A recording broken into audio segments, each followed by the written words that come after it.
कृष्णा कृष्णा हरे हरे, हरे राम राम राम हरे हरे, हरे कृष्णा कृष्णा कृष्णा हरे हरे, हरे राम राम राम हरे हरे, हरे कृष्णा कृष्णा कृष्णा हरे हरे, हरे राम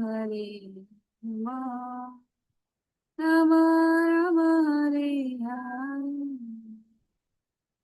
हरे कृष्ण सर्वने खूप खूप आभार જોડાવા માટે हरे આજના. कृष्ण माताजी. हरे कृष्ण सर्वने दंडवत हरे प्रणाम. कृष्ण माताजी, हरे दंडवत कृष्ण प्रणाम. हरे कृष्ण हरे कृष्ण. તો શરૂ કરીએ આજનો ખૂબ સરસ અધ્યાય છે. પહેલા મંગલાચરણ લઈએ તો તમારા બધાનું ખૂબ ખૂબ સ્વાગત છે આજના ઇસ્કોન ખુલ્લાય મેંગ્લોર તરફથી શ્રી રાધા ગોવિંદના ચરણ કમળમાં અને શીલા પ્રભુપાદના ચરણ કમળમાં નતમસ્તકને પ્રાર્થના કરીએ કે આપણે આ અધ્યાય ને શરણાગત ભાવે અને સમજવાનો પ્રયત્ન કરીએ તો આપણને શક્તિ આપે અને આચાર્યનું આપણને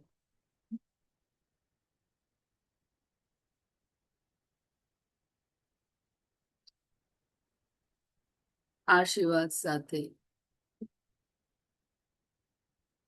મંગલાચરણ શરૂ કર્યું. ઓમ અજ્ઞાનતિમિરાન્ધસ્યાज्ञानाञ्जनाशलाकया चक्षुरुन्मिलितं येन तस्मै श्रीगुरुवे नमः. श्रीचैतन्यमनोभीष्टं स्थापितं येन भूतले स्वयं रूप कदा मह्यं ददाति स्वपदान्तिकम्.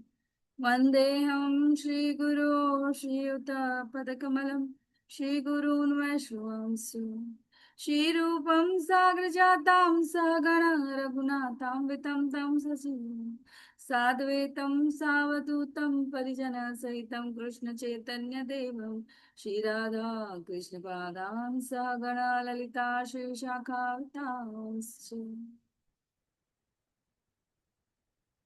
हे कृष्णा करुणा सिंधो दीनबंधो जगतपते गोपेश गोपिका कांता राधकांता नमोस्तुते.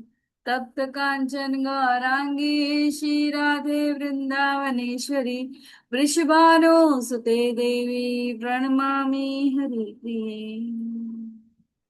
नमो विष्णुपादाय कृष्णप्रेक्षणाय भूतले श्रीमते भक्तिवेदांत स्वामी नामिने. नमस्ते सरस्वती देवे गौरवाणी प्रचारिणे निर्विशेष शून्यवादी पाश्चात्य. जयो श्री कृष्ण चैतन्य प्रभु नित्यानंद श्री अद्वैत गदाधर शिवसादि गौर भक्तवृंद.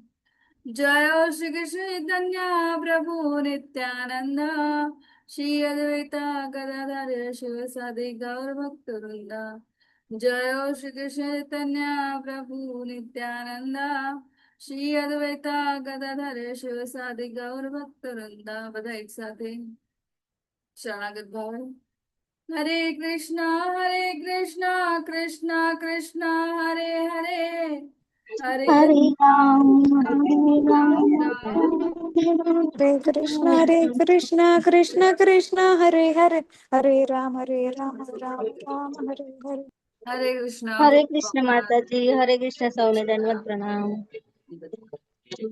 हरे कृष्ण माताजी, दंडवत प्रणाम. સાદર પ્રણામ સર્વોને. શરૂ કરીએ આપણે આજનો અધ્યાય.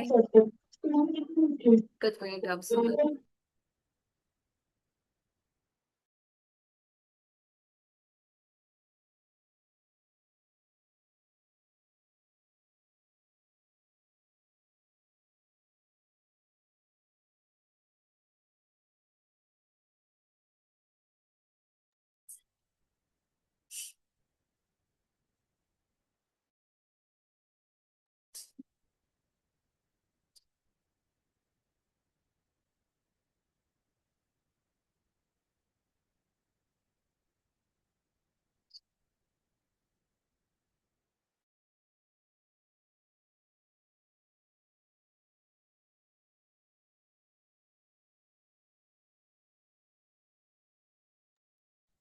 હરે કૃષ્ણ.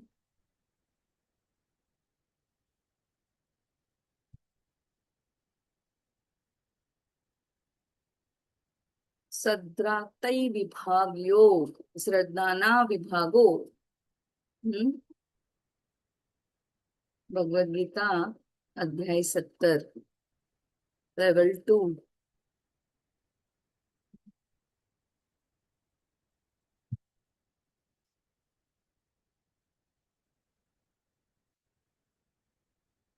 સોળમો અધ્યાય. દેવી અને આસુરી ગુણો, કેવા ગુણો આપણે કેળવવાના છે.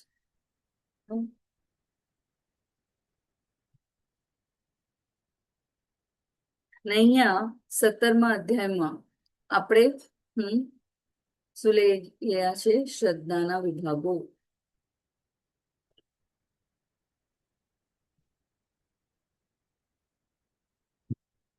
ભગવાન કહે છે ને કે શાસ્ત્રને, કાલે શાસ્ત્રનું પ્રમાણ આપ્યું આપણને કે એને જીવનમાં ઉતારો. કોઈ પણ કાર્ય કરવા પહેલા શાસ્ત્ર શું કહે છે તે આપણે જોવું જોઈએ. અને પણ એ જ્ઞાન કોના તરફથી? ગુરુ શિષ્ય પરંપરા દ્વારા. તો આપણે જોયું દૈવિક અને આસુરી ગુણો, આસુરી સ્વભાવ ને મુક્તિ માર્ગે સર્વોચ્ચ ગંતવ્ય સ્થાન. તો આ પછી 17મો અધ્યાય શું કહે છે? ભગવાન શું સમજાવે છે? ભગવાને કીધું ને કે કોઈ પણ કાર્ય કરતા પહેલા શાસ્ત્ર શું કહે છે તે જોયું. તો અહીંયા 1 થી 7 ગુણોનું નિર્ધારણ પ્રવૃત્તિ, શ્રદ્ધા અને ભક્તિના ગુણો પર આધારિત. વિવિધ ગુણોમાં આહાર, વિવિધ ગુણોમાં ત્યાગ, વિવિધ ગુણોમાં કઠોરતા, વિવિધ ગુણોમાં દાન અને નિષ્કર્ષ ઓમ તત્સત. 28 શ્લોકનો આ અધ્યાય છે. તો સારાંશ, અધ્યાય 16 સમજાવે છે કે કેવી રીતે દિવ્ય ગુણો દ્વારા ભૌતિક જગત રૂપી વૃક્ષ પર ઉદ્વગમન અને અંતે મુક્તિ તરફ પ્રણાય કરશે. આસુરી ગુણો અને માનસિકતાને પણ સમજાવે છે, જે વૃક્ષ પર અધપતન અને આખરે નરકમાં લઈ જાય છે. આસુરી ગુણો આપણને ક્યાં લઈ જાય? કૃષ્ણએ એ પણ સ્થાપિત કર્યું કે શાસ્ત્રના વફાદાર અનુયાયી દેવી છે અને શ્રદ્ધાહીન આસુરી છે. મનમાં રહેલા ક્લેશો, લોભ, ક્રોધ અને કામ, એ શું? આસુરી. તો પરંતુ મનુષ્ય કઈ કક્ષામાં બંધ બેસે છે? આના સિવાય બીજું કઈ શ્રદ્ધાથી અનુસરે છે ને? એ શા માટે એ શાસ્ત્રને અનુસરે છે? કઈ શ્રદ્ધાથી અનુસરે છે? શું તે સાત્વિક, રાસિક અથવા તામસિક ગુણોમાં છે? તે વનના વૃક્ષોમાં ક્યાં સ્થિત છે? ઉપર તરફ અને નીચેની તરફ? કઈ ચેતના એને કેળવી છે?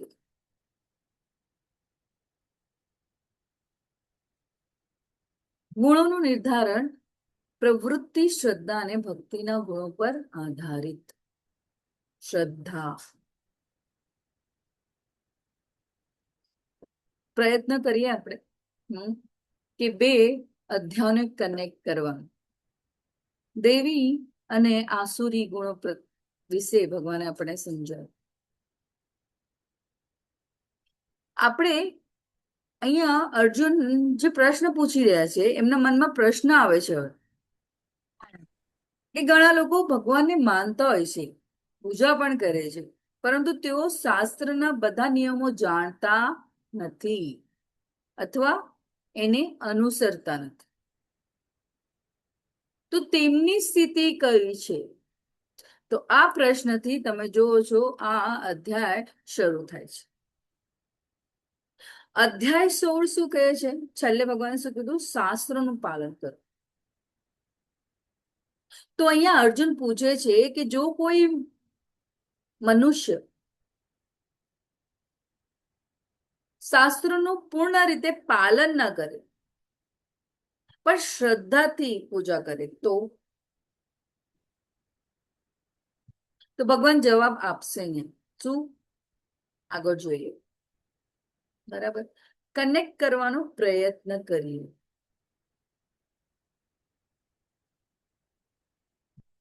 બધાની શ્રદ્ધા એક સરખી નથી હોતી. દૈવિક ગુણોમાં પણ એને શ્રદ્ધાના સ્તર અલગ અલગ હોઈ શકે.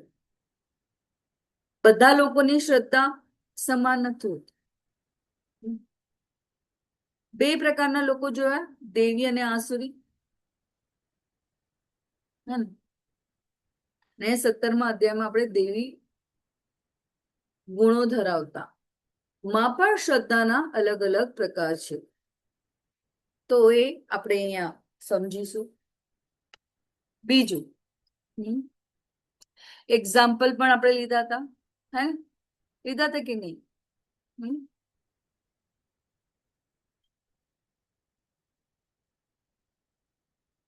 પ્રહલાદ મહારાજ, ધ્રુવ મહારાજ, હા, હિરણ્યકશ્યપુ, બધાની પોતપોતાની એક શ્રદ્ધા ભગવાન પર. હે ને કેવી? તો આપણે ધ્રુવ મહારાજની જોઈએ. જયારે એમને શું ઈચ્છા કરી કે મને પણ મારા પિતાથી પણ સર્વશ્રેષ્ઠ રાજ્ય જોયું છે. તો એ ભગવાનની ઉપાસના કરવા માંડ્યા. નારદ મુનિ એમને માર્ગદર્શન આપ્યું.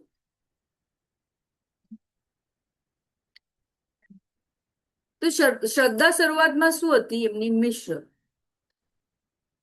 પણ નારદ મુનિ એ આપેલા માર્ગદર્શન પ્રમાણે એમને ભગવાનની ઉપાસના કરી. તો શું થયું? એમની શ્રદ્ધા શુદ્ધ થઈ ગઈ. ને શ્રદ્ધા શેનાથી શુદ્ધ બને છે? ગુરુ અને શાસ્ત્રના માર્ગદર્શન. પ્રહલાદ મહારાજ, તેમની શ્રદ્ધા સંપૂર્ણ સાત્વિક હતી ને શુદ્ધ ભક્તિમય.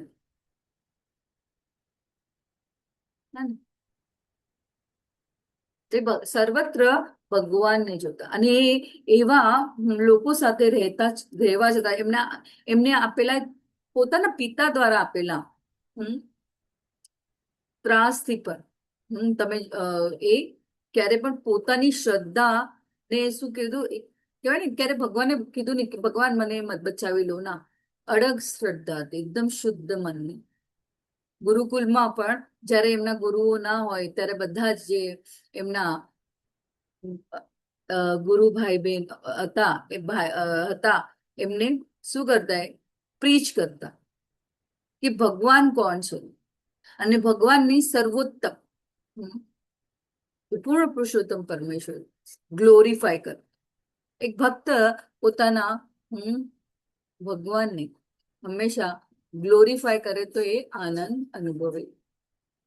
તેમની ભગવાનને એ પ્રકારની એમની શું પ્રેમ ભાવ. હવે આપણે જોઈએ હિરણ્યકશ્યપુ. તેની પણ એક પ્રકારની શ્રદ્ધા, પોતાની શક્તિ, તપ અને અહંકાર. તો એ કેવા પ્રકારની હતી શ્રદ્ધા? આસુરી તામસિક, જેનું સારું કારણ બન્યું પતન. પ્રભુપાદ સરસ ઉદાહરણ આપે. 3 વિદ્યાર્થી એક જ શાળામાં ભણે છે. પહેલો માત્ર જ્ઞાન માટે ભણે છે, તો એ શું કહેવાય? સાત્વિક. બીજો માત્ર સારી નોકરી માટે ભણે છે, તો રાજસિક. અને ત્રીજાને ભણવામાં રસ નથી, આળસ કરે છે, તો તામસિક. શાળા એક જ છે પણ મનની ભાવનાઓ જુદી જુદી છે. ભગવાન એક જ છે પણ શ્રદ્ધા 3 પ્રકારની છે. તો આપણે સગવડીઓ કહેવાય ને, આપણે શાસ્ત્રોયુક્ત કર્મ કરવા, તર્ક વિતર્ક દ્વારા અને અધ્યાય 17 શું કહે છે? તમારી શ્રદ્ધા શુદ્ધ કરો. તો વારંવાર વારંવાર શું થાય છે? હૃદયના ક્લેશોને આપણે દૂર કરવાનું છે, એ ગુણો કેળવીને.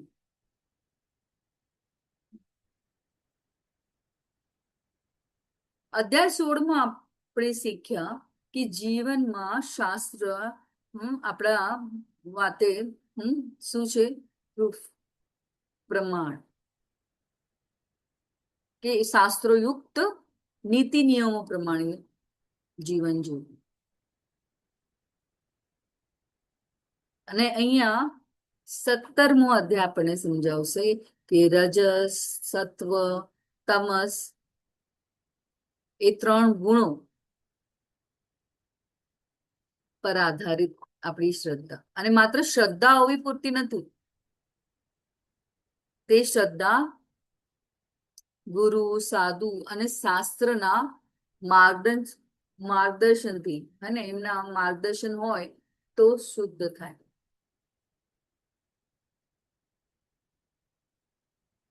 તો 16મો અધ્યાય આપણને સમજાવ્યું કે શાસ્ત્રને અનુસરો, અને 17મો અધ્યાય આપણને સમજાવશે કે શાસ્ત્રના આધારે તમારી શ્રદ્ધાને શુદ્ધ કરો.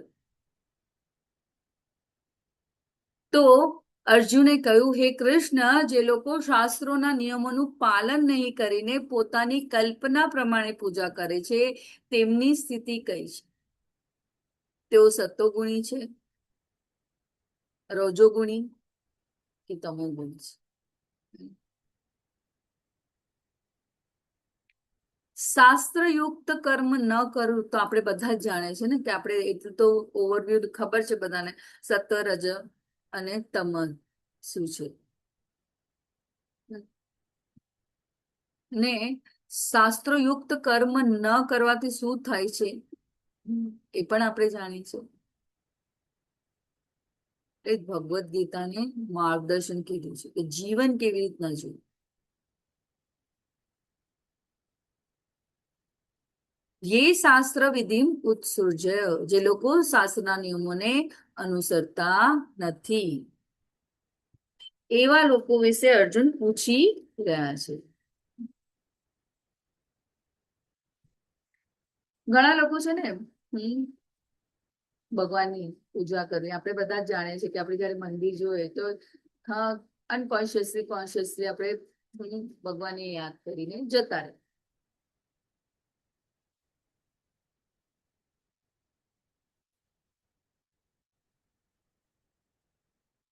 જે લોકો રોજ એક રિચ્યુઅલ્સ ને એક પરંપરાઓ ના કારણે પૂજા કરે. અહીંયા એવા લોકો વિશેની વાત નથી થઈ કે જે શાસ્ત્રોનો વિરોધ કરે છે. એ બેમાં બહુ મોટો તફાવત છે.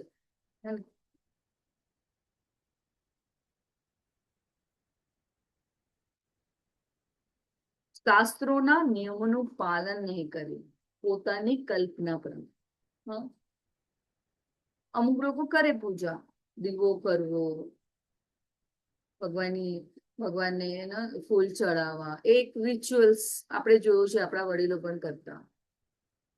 ક્યારેક ક્યારેક કોઈ પરંપરા દ્વારામાં એ રીતે પૂજા કરે. પણ એ શાસ્ત્રોનો વિરોધ નથી કરતો. યજંતે શ્રદ્ધા યાંતિવા, પણ તેઓ શ્રદ્ધાપૂર્વક પૂજા કરે છે. ભગવાન અને આધ્યાત્મિક જીવનમાં એમને વિશ્વાસ છે. ધીરે ધીરે ધીરે ધીરે એટલે હું સ્પિરિચ્યુઅલ, હું પૂજા રોજ કરું છું.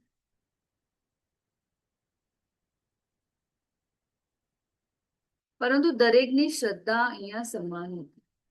તે 3 ગુણો અનુસાર બદલાય છે: સાત્વિક, રાસિક અને તામસિક. તેષામ નિષ્ઠા, તેમની સ્થિતિ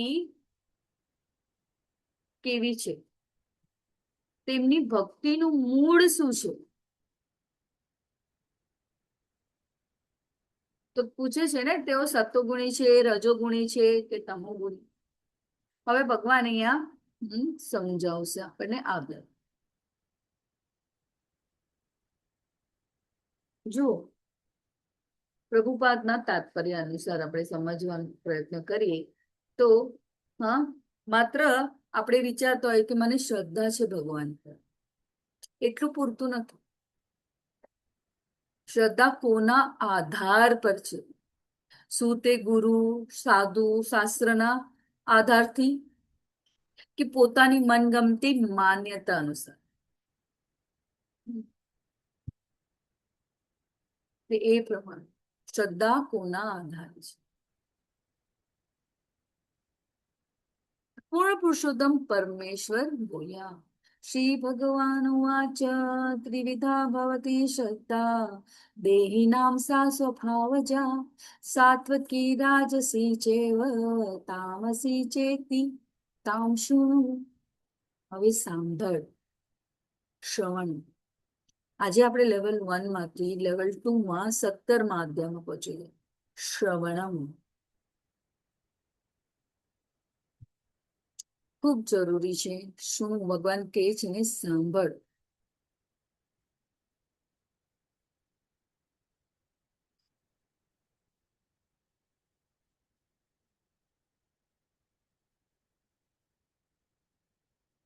પૂર્ણ પુરુષોત્તમ પરમેશ્વરે કહ્યું, દેહધારી જીવ દ્વારા પ્રાપ્ત કરાયેલા પ્રકૃતિના ગુણો પ્રમાણે તેની શ્રદ્ધા 3 પ્રકારની હોઈ શકે છે: સતોગુણી, રજોગુણી તથા તમોગુણી. હવે આવે છે મારી પાસેથી સાંભળ. 3 પ્રકારની.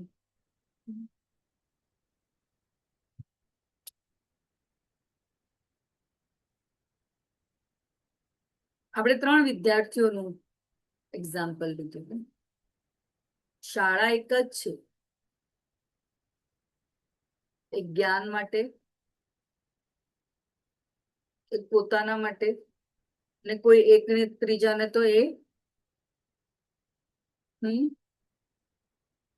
ભણવું જ નથી. જે શિક્ષકનું સૂચના પ્રમાણે જ્ઞાન અર્જિત કરીને પાસ થાય છે, એ શું કરે છે? એ આજ્ઞાને અનુસરે છે.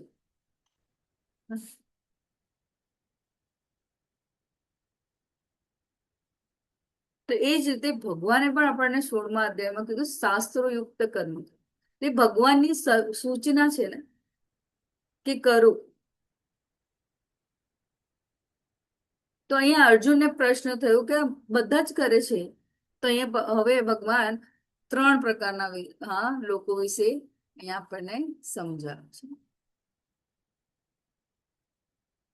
દરેક વ્યક્તિ પાસે શ્રદ્ધા છે, ભગવાન અહીંયા કહે છે.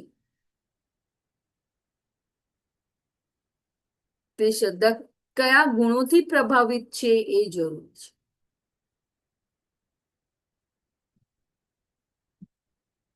દેહિનામ ત્રિવિધા ભવતી શ્રદ્ધા દેહિનામ સા સ્વભાવજા. જ્યાં સુધી જીવ ભૌતિક શરીરમાં છે ત્યાં સુધી તે 3 ગુણોના પ્રભાવ હેઠળ રહે છે. બરાબર ને?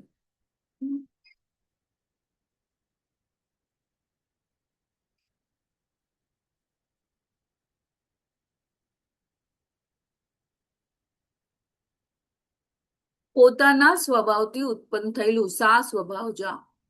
આ સ્વભાવ આપણને કેવી રીતના મળે છે?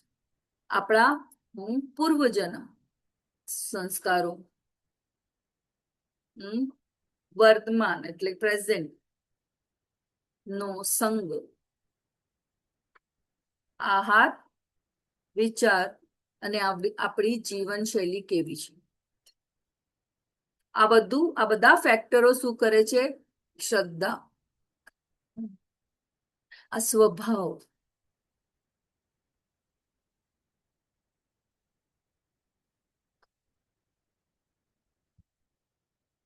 સંગ ખૂબ જરૂરી છે, એટલે સત્સંગ, વૈષ્ણવનો સંગ, જે સાથે આપણે રહીએ જેના એવા જ થઈ જઈએ. જેવા ને ખૂબ તમે જોયું સત્સંગ, હા, ઇસ્કોનના ઘણા બધા એવા સિનિયર વૈષ્ણવસ છે. એમાંનું એક લેક્ચર સાંભળ્યું હતું કે તમને પોતાને સેલ્ફ અસેસ કરવું હોય તો તમે ફક્ત 5 જણ જે છે તમારા એકદમ નજીકના, એ લોકોની સાથેનું તમારું સંગ કેવું છે, એ લોકો કેવા છે એવો જ તમારો સ્વભાવ હતો. એ સંગ તમે જે કરો છો.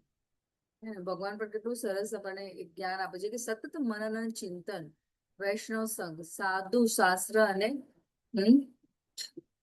ગુરુનો સંઘ. સંઘ ઇઝ વેરી ઇમ્પોર્ટન્ટ. એ જ આ બાહ્ય જે આપણું એન્વાયરમેન્ટ છે એને આપણી એ પર્સનાલિટી, જીવનશૈલી અને આહાર કેવો લે એ પણ ખૂબ જરૂરી છે. કેવા વિચારો,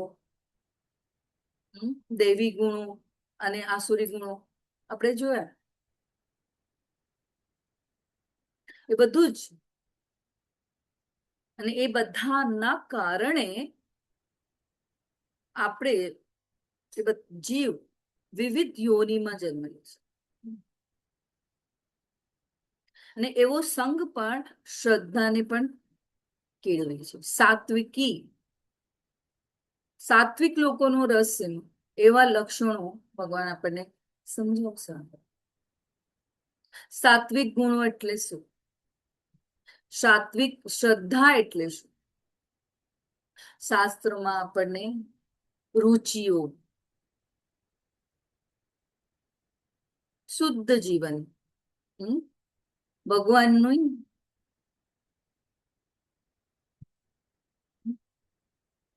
દયા ને રાજસી, પદ પ્રતિષ્ઠા, ધન, શક્તિ અને ભૌતિક લાભ માટે ક્યારેક ક્યારેક ભગવાનની પણ ઉપાસના. તામસિક અજ્ઞાન, શાસ્ત્રયુક્ત કોઈ કર્મ, હિંસા,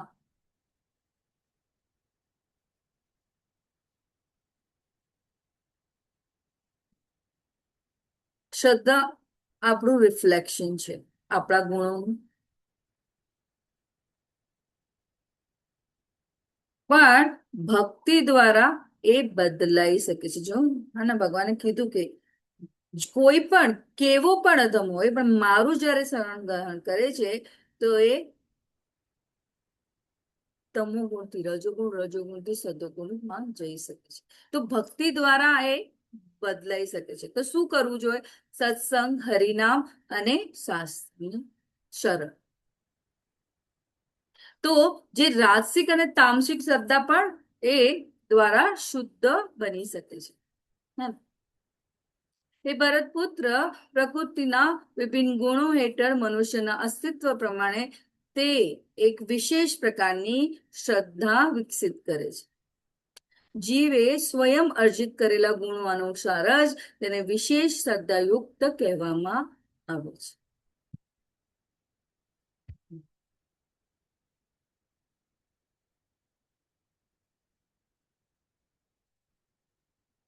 શ્રદ્ધાયુક્ત કેવું? જીવે સ્વયં અર્જિત કરેલા ગુણો અનુસાર. આપણે હમણાં જ ચર્ચા કરી.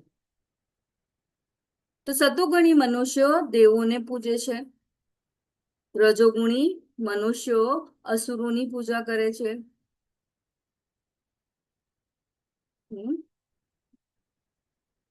અને તમોગુણી ગુણો લોકો ભૂત પ્રેતને પૂજે છે.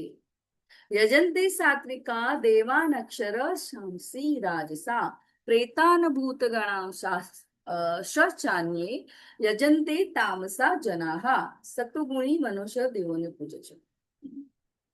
તમે અહીંયા આપણે જ્યારે લેવલ 1 લીધું ત્યારે પણ આને આપણે ઓવરવ્યુ કર્યું હતું, બરાબર છે?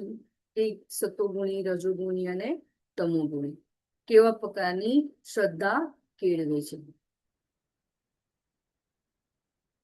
હવે આપણને લાગે કે અહીંયા રજોગુણી મનુષ્ય અસુરોની પૂજા. હવે સતોગુણી તો સમજવું કે દેવોને પૂજે છે. અહીંયા આપણે જોઈએ કે જેને જે પ્રમાણે શ્રદ્ધા કેટલી હોય એ રીતે એ શરણાગત હોય. હવે રજોગુણી મનુષ્ય અસુરોની પૂજા કરે છે, એનો અર્થ શું થયો? કોઈ કહેશે મને? હમ હમ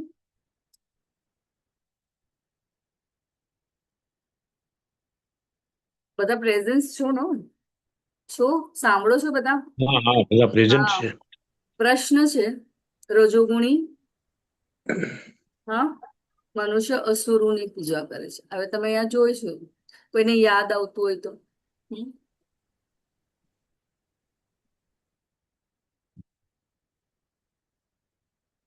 શ્રદ્ધા 3 પ્રકારની છે: સાત્વિક, રજો અને તમો. હમ જેવી એને શ્રદ્ધા કેળવી હોય એ તે રીતે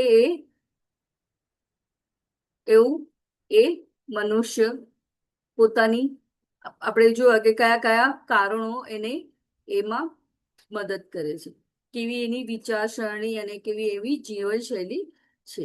બરાબર ને આ 3 પ્રકારની શ્રદ્ધા એ કેવી રીતના ડીલ કરે છે? એ ગુણોથી પ્રભાવિત થઈને એ પ્રમાણે પોતાના આરાધ્ય, અહીંયા દેવોની પૂજા કરવી, અસુરોની પૂજા કરવી અને ભૂત પ્રેત, હે ને?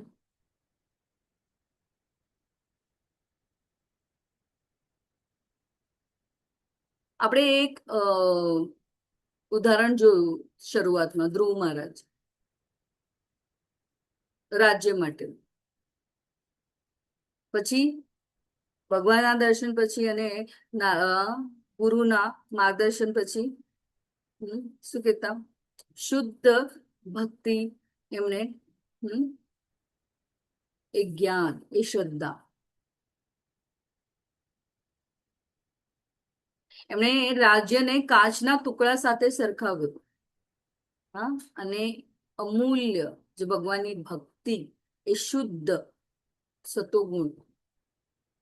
આપણે સતોગુણી પણ શું છે? કર્મ બંધનમાં બાંધે છે.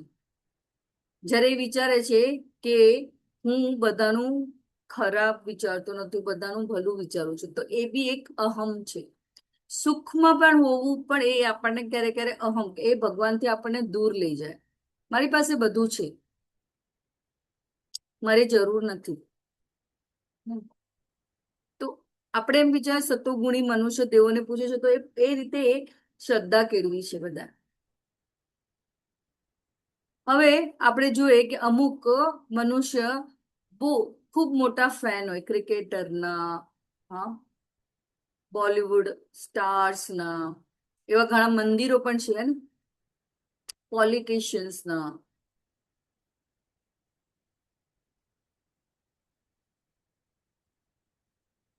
અને એવા પ્રકારની અહીંયા તમે કહ્યું છે તમો ગુણી, ભૂત પ્રેતને ભજે છે.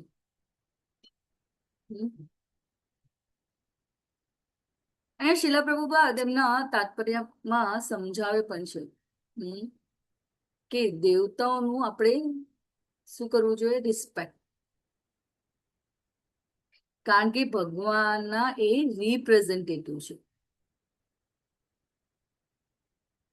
પરંતુ તેમને શ્રી કૃષ્ણ સમાન અથવા શ્રી કૃષ્ણથી સ્વતંત્ર ના માનવા, હે ને? એ એમના અંડરમાં છે. ઝાડના મૂળને પાણી આપવાનું છે, શાખા. ભગવાનને, ભગવાન કહે છે આપણને આગળ પણ, હમણાં સુધી પણ એ જ્ઞાન આપણને આપતા રહે છે શું કરવું જોઈએ.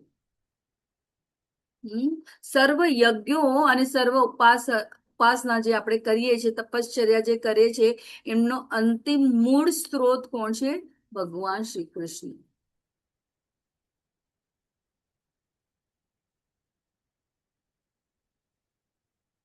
આપણને એનાથી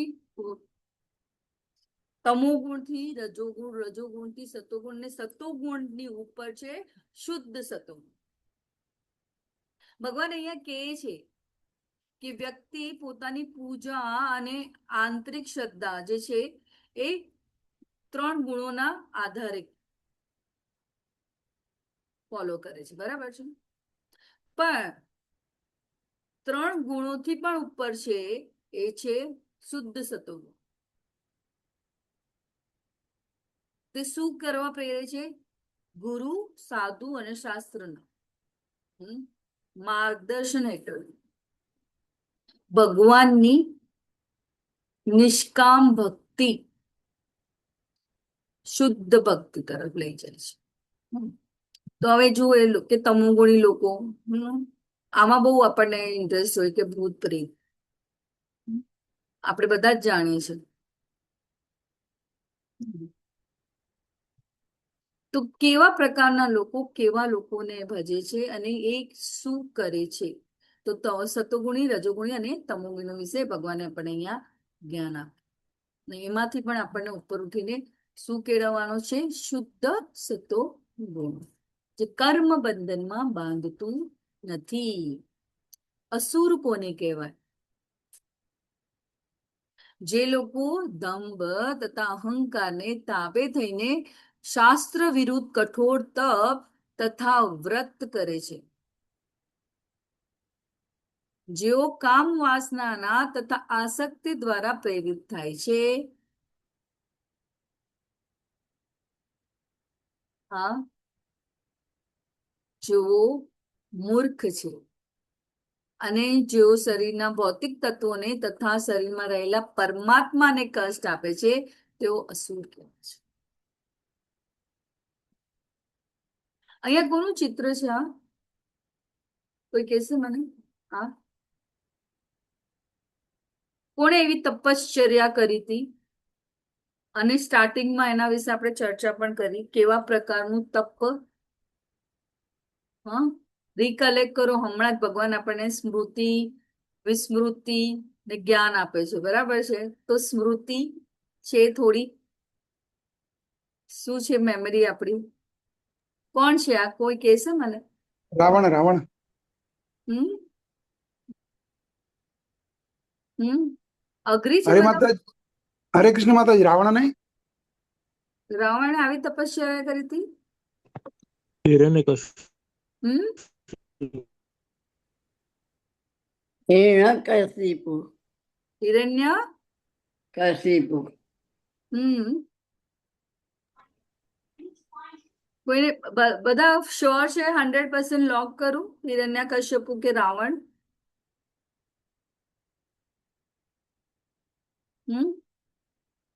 અહીંયા તો આપણને રાવણ દેખાય છે. મેં જ્યાં કર્સર ફરાવ્યું છે એ વાત કરું છું. અહીંયા આ તો છે જ. અહીંયા અને અહીંયા આ બધા શું કરી રહ્યા છે?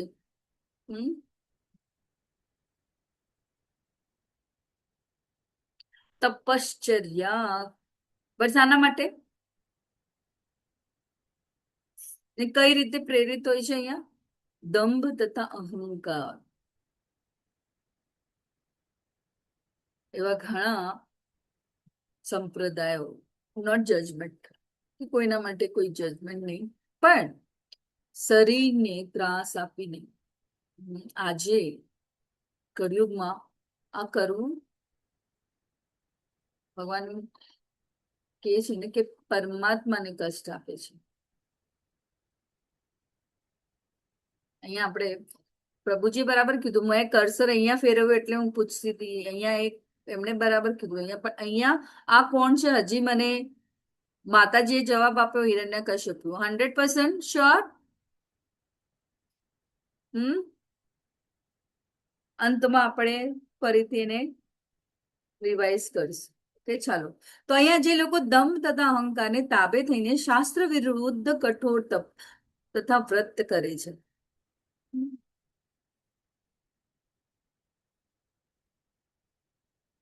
અશાસ્ત્ર વિહિતમ ઘોરમ તપંતે યે તપો જના દંભ અહંકાર સંયુક્તા કામ રાગ બલાનિતા. ભગવાને ચોથા શ્લોકમાં કીધું ને કે 3 ગુણો પ્રમાણે લોકો જુદી જુદી ઉપાસનાઓ કરે છે.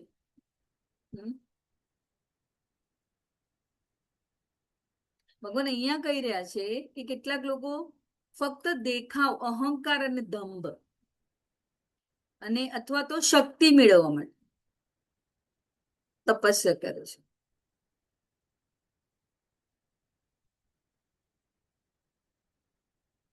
આજે એ બધું ક્યાં શાસ્ત્રમાં લખાયું નથી. આ ફક્ત આસુરી વૃત્તિ છે. એટલે ભગવાને આપણે 16મા અધ્યાયમાં દેવી અને આસુરી વૃત્તિ વિશે સમજાવ્યું. અને હવે શ્રદ્ધાના વિષયો.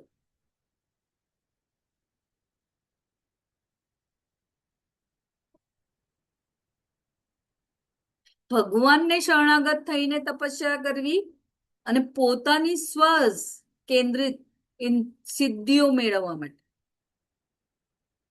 જે ગુરુ કે સાધુ કે શાસ્ત્રએ આપેલા માર્ગદર્શન પ્રમાણે નહીં, પણ પોતે અને શું કરે, સ્વયંને શરીરને પીડા આપે ને ક્યારેક ક્યારેક અહંકાર ને પોષવા માટે. તો ભગવાન એનો સ્વીકાર કરતા નથી.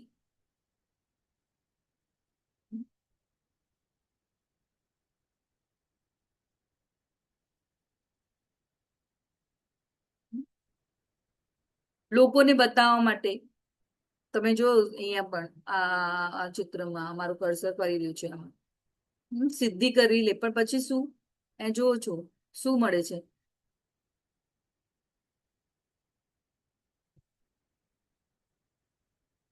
તપશ્ચર્યા કરી લે પણ પોતાના અહંકારને પોષવું. કોઈ કોઈ તપ કરે ધન મેળવવા, શક્તિ મેળવવા, લોકોને ઇમ્પ્રેસ કરવા, તો આ ભક્તિ નથી, બાર્ટર એક્સચેન્જ છે. પોતાની ઇન્દ્રિય તૃપ્તિ. કર્ષંતે સરિસ્તમ ભૂત ગ્રામમ. આ શરીર ભગવાનની સેવા માટે મળ્યું છે, પણ શું કરે છે? શરીરનો દુરુપયોગ. શાના માટે? પોતાની ઇન્દ્રિય તૃપ્તિ માટે. મામ ચૈવાંત સરિસ્ત તાન્વિદ્યા સુર નિશ્ચયા.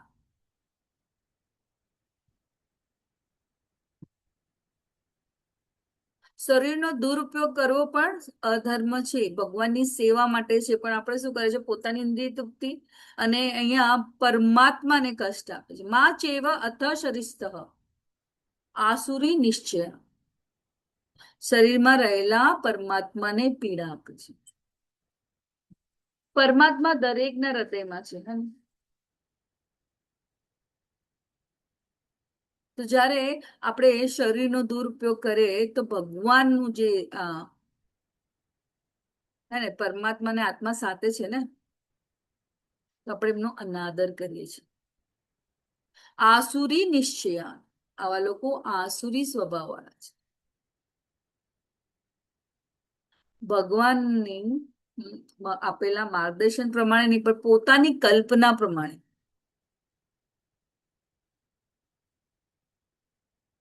હિરણ્યકશ્યપુ બ્રહ્માજીને પ્રસન્ન કરવા અત્યંત કઠોર તપસ્યા કરી. કેવું આ શરીર, વર્ષો સુધી તપસ્યા. શું હેતુ હતો?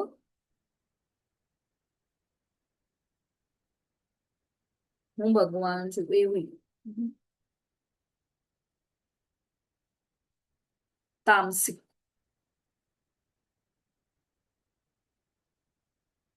રાવણ ભગવાનને શિવજીને પોતાનું માથું અર્પણ કર્યું. શું મેળવવા? શક્તિ. પણ એની એ બધી ઈચ્છાઓ શેનાથી ભરી દીધું? ધન અને કામના.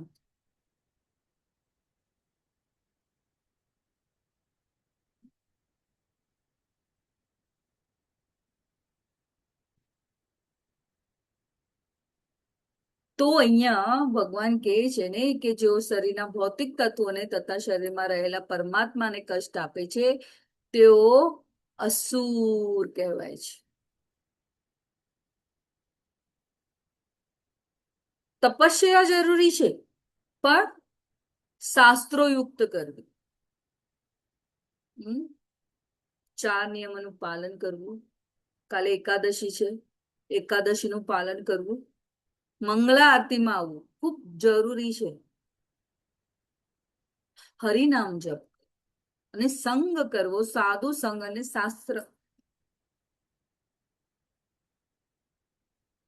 આ તપશ્ચર્યાઓ શરીરને નષ્ટ કરે છે. શું કરે છે આ બધી તપસ્યાઓ? ચાર નિયમનું પાલન કરવું, એકાદશીનું પાલન કરવું, મંગળા આરતીમાં આવવું, જપ કરવું, એ શું કરે છે? જવાબ આપશે કોઈ? શું કરે છે આ બધું? આપણે જો આ શાસ્ત્રો યુક્ત અને ગુરુ શાસ્ત્ર સંગ કરીએ ને આ બધાનું પાલન કરે તો શું થાય? ભક્તિ વધે. હા, શુદ્ધ ભક્તિ વધે. ભક્તિ અને આપણી ચેતના શુદ્ધ થાય ને, કોન્શિયસનેસ કૃષ્ણ ભાવના યુક્ત કરવી. કેટલા જન્મોના આપણા હૃદયમાં ક્લેશો છે. જેવી રીતના આરીસામાં કેટલા વર્ષોથી ધૂળ જામેલી છે, તેને સાફ કરવું પડે ને. તો એ કેનાથી થાય? આપણું હૃદય પણ કેનાથી શુદ્ધ થાય? જ્યાં પરમાત્મા રહે છે, હે ને? કશું ઇન્વેસ્ટમેન્ટ છે? કોઈ આપણને એવું કષ્ટ કરવા જેવું છે કે કોઈ તપસ્યા કરવા, કોઈ હિમાલયમાં જવાનું કહેવામાં આવી રહ્યું છે?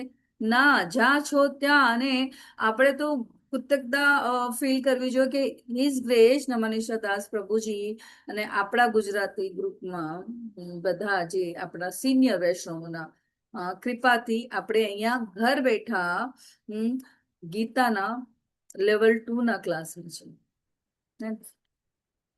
ગ્રેટિટ્યુડ ખૂબ જરૂરી છે.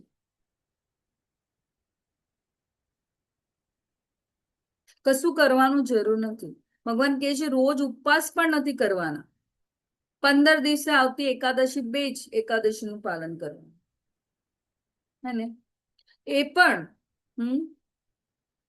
પ્રભુપાદ કહેતા કે સેવા છોડીને, મારા આજે ઉપવાસ છે ને સેવા છોડીને સુઈ જવું ને, એ નહીં કરો. તમે ઉપવાસ અન્નનું ગ્રહણ ના કરવું તો આપણે પ્રસાદ પણ ભગવાને ધરાવીને લઈ શકીએ છીએ. કેવું?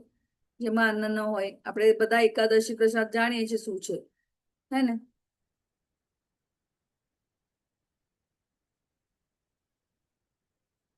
થોડું નીતિ નિયમોનું પાલન તો કરવું જ પડશે ને. કઈ આપણે કે ને ડોક્ટર બનવું હોય, ભૌતિક પ્લેટફોર્મનું એક્ઝામ્પલ આપણે તરત જ ગ્રહણ કરી લઈએ. તો કોઈ આપણે ભણીએ તો જ આપણે એ પોઝિશનમાં જઈએ ને. તો શું કરે એ વિદ્યાર્થી? શું કરે? મહેનત.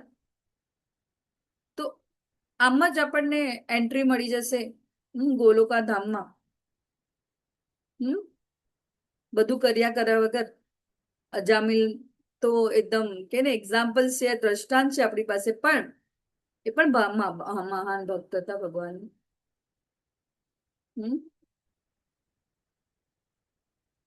પરીક્ષિત મહારાજ જ્યારે જાણ્યું ત્યારે તરત જ બધું છોડીને ભગવાનનું નામ. તો આ બધા દ્રષ્ટાંતો આપણને શું શીખવે છે? શું આપણને લાઈફ સ્કિલ શું સમજાવે છે? હે ને? પ્રભુપાદ ફક્ત કહે છે ને શું કરવું? ગુરુ શાસ્ત્ર અને સાધુ સંગ કરવું. એમણે આપેલા માર્ગદર્શન અનુસાર જીવન જીવવું. તો શું છે? ઈઝી છે ને? 4 નિયમોનું પાલન કરવું, એકાદશીનું પાલન કરવું, મંગળા આરતીમાં આવવું, જપ કરવું. શું છે? કષ્ટ.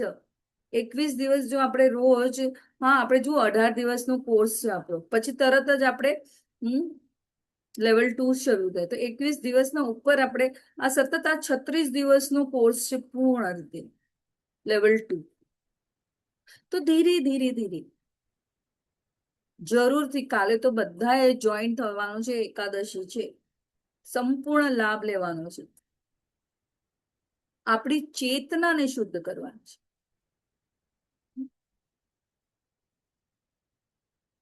ભગવાન જણાવે છે અહીંયા કે શાસ્ત્ર વિરુદ્ધ દમ અને અહંકારથી કરાતી કોઈ પણ તપશ્ચર્યા ગમે તેટલી કઠોર કેમ ન, પણ એ આધ્યાત્મિક નથી, કારણ કે ભગવાન સાથે જોડાયેલી નથી. જ્યારે કોઈ પણ કર્મ ભગવાનને પ્રસન્ન કરવા માટેનો છે તો આપોઆપ એ શુદ્ધ થઈ જાય છે.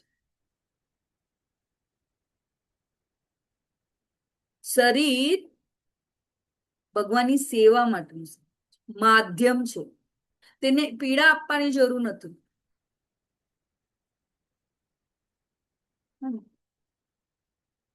ભૌતિક પ્રકૃતિના 3 ગુણો અનુસાર દરેક વ્યક્તિ જે આહાર પસંદ કરે છે, હવે શ્રદ્ધા, હવે આહાર પણ, કે આહાર પણ કેવી એ ચેતનાને કેવું અશુદ્ધ કરે છે.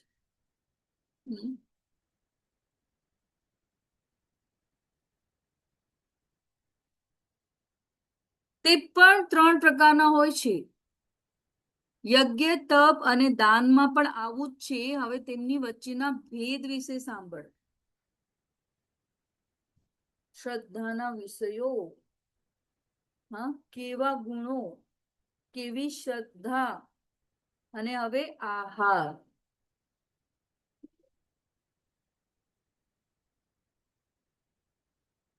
દરેક મનુષ્યનો આહાર પણ 3 પ્રકારનો છે. ભગવાન અહીંયા કહે છે યજ્ઞ, તપ અને દાન પણ એવું છે. શુણુ, સાંભળો. શાસ્ત્ર વિરુદ્ધ તપસ્યા કરનારા કેવા હોય છે? આસુરી સ્વભાવના. બરાબર. તપશ્ચર્યા સાથે સાથે, શ્રદ્ધા સાથે સાથે દરેક પ્રવૃત્તિ જે છે, આહાર, યજ્ઞ, તપ અને દાન, પણ 3 ગુણો સાથે પ્રભાવિત છે. એ પ્રમાણે જ થાય છે. હવે આપણે શું ખાઈએ છીએ, કેવી રીતના પૂજા કરીએ છીએ, કેવી રીતના તપ કરીએ છીએ, ને કેવી રીતના દાન કરીએ છીએ, આ બધું આપણા ગુણોને દર્શાવે છે. આહાર માત્ર શરીરને નહીં પણ મનને અને ચેતનાને પણ અસર કરે છે. એટલે જ ભગવાન પત્રમ ફૂલમ ફલમ તોયમ ભાવ સાથે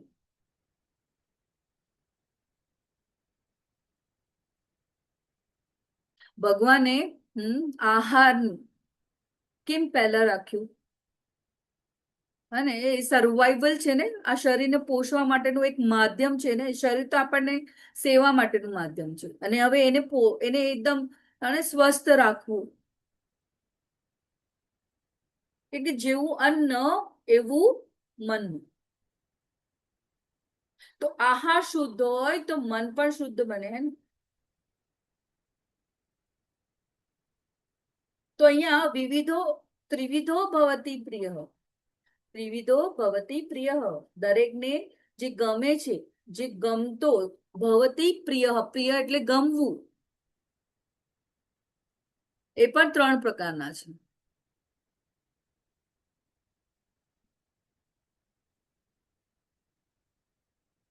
યજ્ઞ, તપસ તથા દાનમ.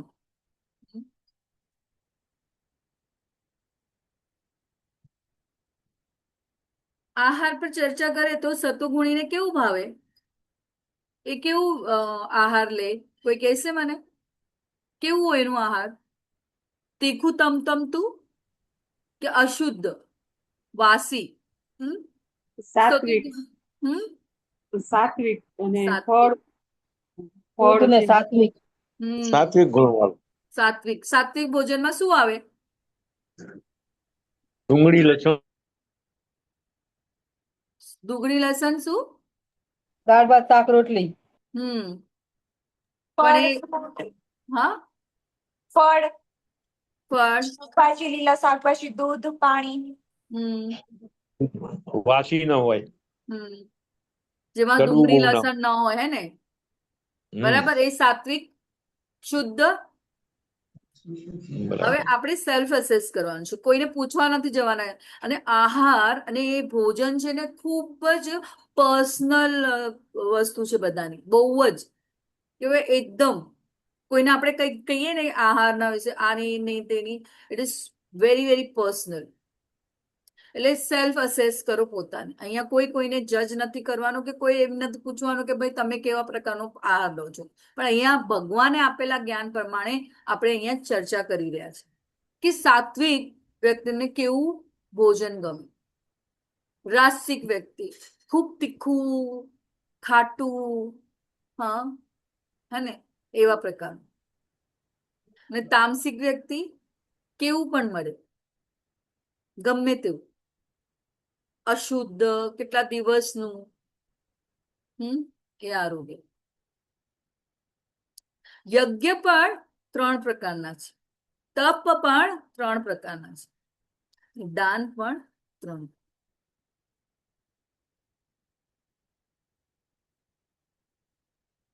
કૃષ્ણ ભાવના યુક્ત કર્મ, અહીંયા શિલા પ્રભુપાદ એમના તાત્પર્યમાં ખૂબ સરસ રીતે સમજાવે છે આપણને કે કૃષ્ણ ભાવના યુક્ત કર્મ કેવું હોવું જોઈએ. હા, ભક્તિ એટલે માત્ર મંદિરમાં પૂજા કરવી ના, શરણાગત ભાવે સેવા કરવી. ને ભક્તિનો, હા, ભક્તિમાં શું આવે કે આપણે શું ખાઈએ છીએ, વાણીનું તપ, શરીરનું તપ અને મનનું તપ. શું બોલીએ છીએ, કેવી રીતના જીવન જીવીએ છીએ, કેવી રીતે સેવા કરીએ છીએ, અને શું હોવું જોઈએ સેન્ટર, આહાર, વાણી, શરીર અને મન એ ફક્ત ભગવાનની સેવામાં. મહારાજ, અમરીશ મહારાજ ભગવાનને અર્પણ કરેલું જ પ્રસાદ લીધા. આ બધું કેમ આપણે દ્રષ્ટાંત લઈએ છીએ, જેથી આપણને પ્રેરણા મળે.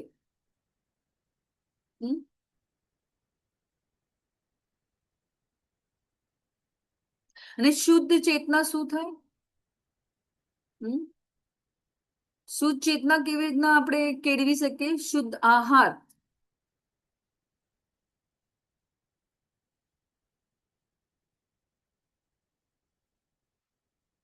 અજામિલ ખરાબ સંગ અને ઇન્દ્રિય સુખના કારણે એમને, હા, એક ગણિકા ના નો ખાલી એક ક્ષણ એમનું જીવન બદલાઈ ગયું.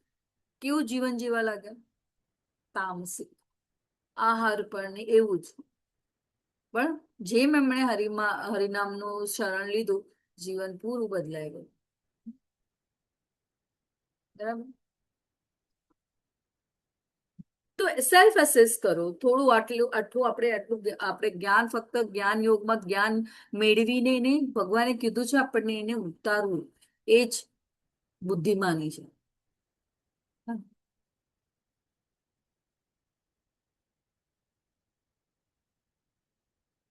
કૃષ્ણ પ્રસાદ, ઓનરિંગ ધ પ્રસાદમ. ઓનરિંગ ધ પ્રસાદમ એટલે પ્રસાદને માન આપો. તો મેં પ્રસાદ ખાધો નહીં કે ઓનર, પ્રસાદ લીધો, પાયા, એવી રીતના પૂછેલો. ભગવાને કીધું ને 9મા અધ્યાયમાં, પત્રમ ફૂલમ ફલમ તોયમ, ભક્તિથી અર્પણ કરેલું હું સ્વીકારું છું. ભાવ.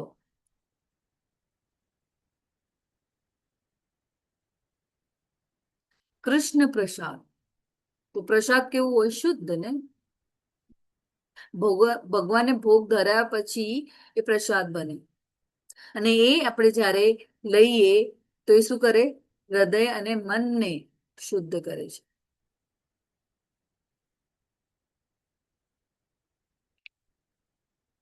તો અહીંયા જોયું આપણે ચર્ચા કરી ચૂક્યા શ્રદ્ધાના ગુણોનું નિર્ધારણ, તેની પ્રવૃત્તિઓનું નિરીક્ષણ કરીને ભોજન, ત્યાગ, કઠોરતા અને દાન. હા, તેઓ જાણે છે અને આ પ્રવૃત્તિના આધારે ભેદભાવ કરે છે. અજ્ઞાની જે લોકો દરેક પ્રકારના ખોરાક, ત્યાગ વગેરે સમાન માને છે અને તફાવત જાણતા નથી. તો વિવિધ ગુણોમાં આપણે જોયું 8 થી 10 જે અન્ન સતોગુણી મનુષ્યને પ્રિય છે, તે આયુષ્ય વધારનાર છે. સતોગુણી.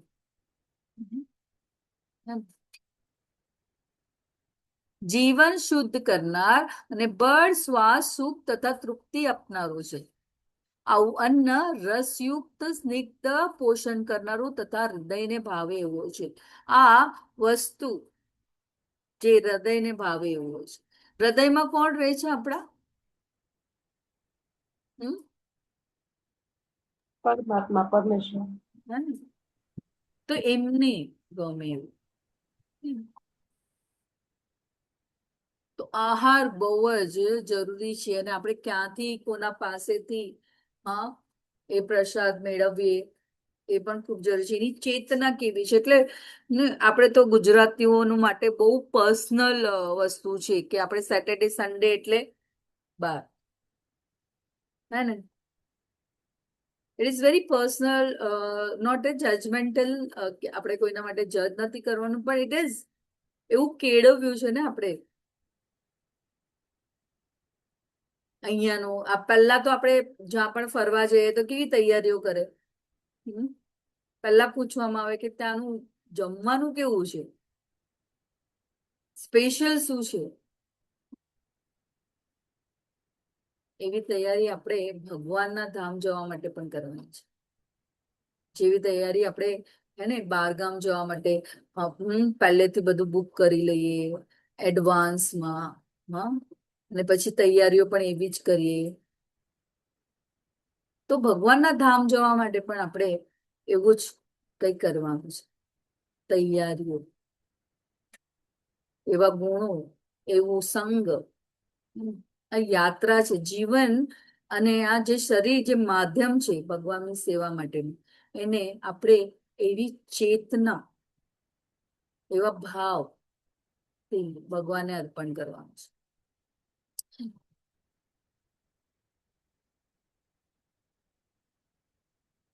અહીંયા ભગવાન સાત્વિક આહારનું વર્ણન કરે છે.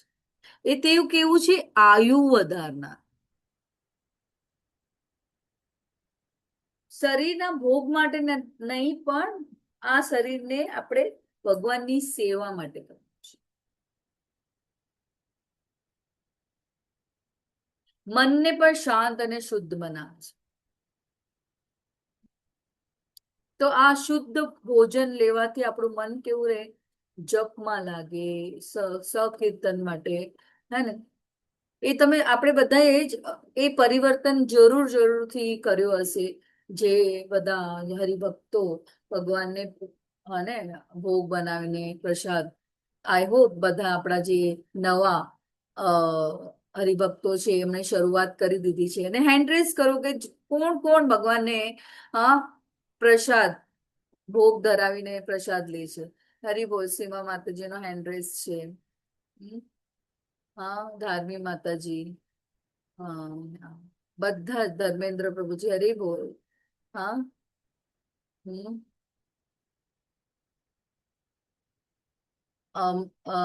હું હંમેશા માતાજીનું નામ બોલતી નથી આલામાં. હું હંમેશા એમના નામના મને છે ને ગુજરાતીમાં લખેલું આવે તો આઈ કેન મેક એલમ. આલમ ભોષા માતાજી, બરાબર ને? હરી બોલ, હરે કૃષ્ણ. તો ખૂબ બરાબર ખૂબ છે. આભાર જેમણે બધાએ હેન્ડ રેઝ કર્યો. ને હું બધા જ હરિભક્તો જે અહીંયા જોડાયેલા છે બધાને હું વિનંતી કરીશ, આઈ હોપ બધાનો જ હેન્ડ રેઝ હોય. મારો પણ હેન્ડ રેઝ હું કરી શકું. તો બહુ જરૂરી છે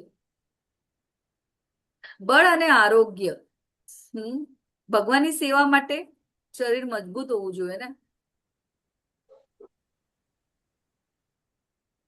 તો સાત્વિક ભોજન શરીરને સેવા માટે એકદમ બળ અને આપણી ચેતનાને શુદ્ધ કરે. મન હળવું રહે, એકદમ ક્રોધ ઓછો થાય, ચિંતાઓ ઘટે. કારણ કે એકદમ એને આપણે કેવું તામસિક અને રજોગુણી અને લાઈક, હા, મોનેશ પ્રભુજી, અરે બોલ. બધાના હેન્ડ રેઝ ધીરે ધીરે થઈ રહ્યા છે. હા, રસ્યા સ્નિગ્ધા સ્થિર હૃદયા. સ્વાદિષ્ટ. જો ખબર નહીં બધાએ ઓબ્ઝર્વ કર્યું હોય કે નહીં, ને એવા સિનિયર વૈષ્ણવોના આપણે પ્રવચનો સાંભળીએ ઇસ્કોન, હમ ત્યારે કે જ્યારે કાંદા અને લસણ વગરના જે આપણે શાકભાજી લઈએ એનો દરેકનો સ્વાદ આપણે ને એ ભગવાનનું તો છે જ પ્રસાદ, સાથે સાથે એ રસ સ્વાદ ને આપણે ટેસ્ટ કરી શકીએ છીએ. જો અને જો ડુંગળી લસણ વાળું તો ડુંગળી લસણનું જ ઓવર પાવર હોય. પણ જેમ તમે હું પ્રસાદ અમે લઈ જઈએ સ્કૂલમાં, તો they can make it out કે અલગ જ છે, બીકોઝ ઇટ ઇઝ ઓબ્વિયસ છે કે ઇટ ઇઝ ભગવાનનું પ્રસાદ છે. અને પ્રસાદ કેમ નહીં, આપણે ભગવાન જ્યારે પણ ઘરમાં પૂજા હોય ત્યારે આપણે શીરો બનાવીને આમ નોર્મલ શીરો બનાવવામાં કેટલો ફરક આવી જાય. જોયું છે ને કે પ્રસાદ પ્રસાદની તરીકે લેવામાં આવે અને એ ભાવ. સ્નિગ્ધા, તો એ સ્નિગ્ધ કેવું, તો ઘી અને માખણ. ને શું કરે, સ્થિરા, શરીરને પોષણ. હૃદય, તો હૃદય અને મન્ય, હૃદયમાં આપણા પરમાત્મા છે, પરમાત્માને પણ આનંદ થાય. ખૂબ જરૂરી છે કેવા પ્રકારનું આપણે આહાર લઈએ છીએ.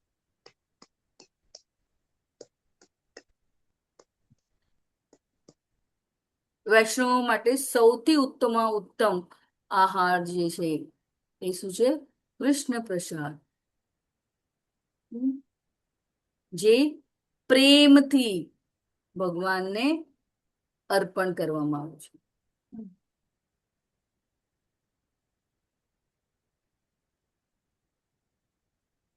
જે માર્કેટમાં આપણે જોઈએ એ જ રસાસ્વાદ આપણને મળશે, એવી ચેતના સાથે આપણને એ જે આપણને પરોસવામાં આવે છે એ મળશે. સામગ્રી એક જ છે, બધા જે બધું જ બનાવે છે, પણ એ ભાવમાં તફાવત છે. હે ને, પનીરનું શાક બજારમાં પણ મળે છે ને પનીરનું શાક આપણે ભગવાનને અર્પણ પણ કરીએ છીએ. સામગ્રી બંનેમાં એક જ યુઝ કરી છે, પણ ચેતનામાં ફરક છે. તો આપણે લાઈફ સ્કિલ શું છે આપણા માટે શું છે કે ભોગ ધરાવીને પ્રસાદ ગ્રહણ કરવું. ને કેવું, તો આપણને કેવા પ્રકારનું સેલ્ફ અસેસમેન્ટ હવે કરો કે આપણને કેવા પ્રકારનું ભોજન પ્રિય છે. અતિશય કડવું, ખાટું, ખારું, તીખું, લુખ્ખું તથા બળતરા કરનારું અન્ન રજોગુણી મનુષ્યને પ્રિય છે. આવા અન્ન દુઃખ, શોક તથા રોગ ઉત્પન્ન કરનારા હોય છે. હરે કૃષ્ણ. નારાયણી માતાજી, તમારો હેન્ડ રેસ છે.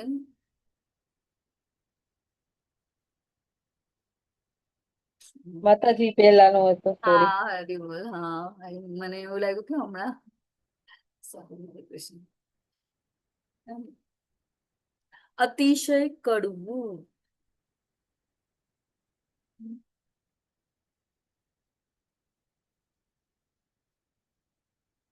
રાસિક આહાર શું કરે, મનને ઉત્તેજિત કરે. સાત્વિક આહાર મનને શાંત બનાવે. અમ્લ એટલે કે ખાટો, કટુ એટલે કડવો, લવણ એટલે ખારો.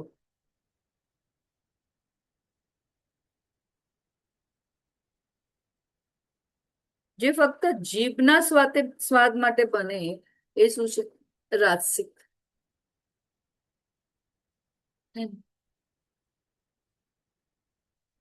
અત્યૃષ્ણ, તીક્ષ્ણ, વૃક્ષ વિદાહીન, ખૂબ ગરમ ગરમ રોટલી આપો. હે, માતાજીઓનો આમ બહુ મોટો અનુભવ હોય ને, ગરમ રોટલીઓ ઓન ધ સ્પોટ. જરા પણ એમ કે ને કે લાઈક તવામાંથી ઉતરેલી રોટલીઓ. ખૂબ તીખું, ખૂબ સૂકું લુખ્ખું ને બળત્ર ગંધ. તો આવું ખોરાક શું કરે? ઇન્દ્રિયોને ઉત્તેજિત કરે. અને એનાથી શું થાય? મન અશાંત રહે, કામ ક્રોધ વધે. અને શરીર પર અસર કરે એ બીજું અલગ. અને એ આપણને એવું લાગે, આજે આપણે રેકડીઓમાં જોઈએ કે આજનું કોલેજના અમે જોઈએ, અમારા સ્કૂલના વિદ્યાર્થીઓ બહુ જ કહેવામાં આવે છે, સ્કૂલ પ્રોવાઈડ કરે અમારા ત્યાં તો, કે એમના માટે રોજનું બ્રેક ટાઈમ પર આવે સાત્વિક. બટ સ્ટીલ છોકરાઓનું એવું ને, જંક ફૂડમાં, હા, ચાઉમીન કહેવાય બધા, કે શું કહેવાય ને બીજું, મંચુરિયન અને રેડ કલર, એ અસર કરે છે. પણ એ લાંબા ગાળે, હમણાં એ લોકોનું એકદમ કે શરીર એકદમ એ પ્રોસેસમાં છે, પ્રક્રિયામાં છે. સો યંગ, પછી એ લાંબા ગાળે અસર કરે.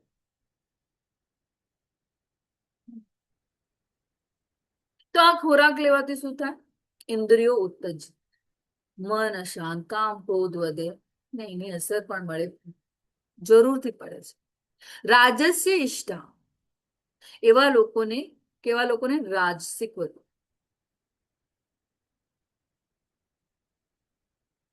તો એવા લોકોને આવું ખોરાક ખૂબ ગમે.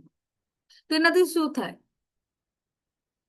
આહાર માત્ર એને ક્ષણ તૃપ્તિ કરે નહીં, હા, જીભને, પણ પછી અંદર જતા શરીરને અને મનને પણ અશાંતિ, ચીડિયાપણું, અસંતોષ. તમે જોજો કે જેવી ચેતના ને એવું એવું જેવું અને એવું મન. તો તમે જે ચેતનામાં મન જુઓ, પ્રસાદ લેવાનો પણ, ઓનરિંગ ધ પ્રસાદમાં પણ બહુ જરૂરી છે કે આપણે કેવા ભાવ સાથે પ્રસાદને ગ્રહણ કરીએ છીએ અને કેવા પ્રકારનું પ્રસાદ લઈએ છીએ. અને એ પ્રસાદ તમે જુઓ કે કહેવાની જરૂર, આપણે એમાં ખૂબ મોટી ચર્ચા કરી ચૂક્યા છે હમણાં પણ, કે બહાર મળતું જે પણ મળે છે, બેકરીમાં મળે, હોટલમાં મળે, અને તમે કહો કે કેટલા વખતનું એ લોકો કેટલા કેવા ડીપ ફ્રીઝરમાં મૂકી રાખેલી હોય બધી સામગ્રીઓ, અને પછી આપણે એ ટેસ્ટથી ખાતા હોઈએ. ને એની અસર આપણને જરૂર પડે છે. એક દિવસ નહીં, બીજા દિવસે નહીં, ત્રીજા દિવસે ખબર જરૂર પડે, મન એકદમ અશાંત થઈ જાય, ચીડચીડ્યું થઈ જાય. એક્ઝામ્પલ, અમે સવારના મંડે છે ને, ક્યારે પણ તમે ક્લાસમાં જાઓ, મારા માટે ઇઝી થઈ જાય રિલેટ કરવું, કે જ્યારે છોકરાઓ કે મિસ પેટ બહુ દુખ રહા, તો પહેલો ક્વેશ્ચન એ જ હોય, શું ખાધું તું કાલે, કેટલા વાગે ખાધું તું? That is the big thing ને. Not able to focus also. તે શું આપે છે? શરીરને, મનને પીડા.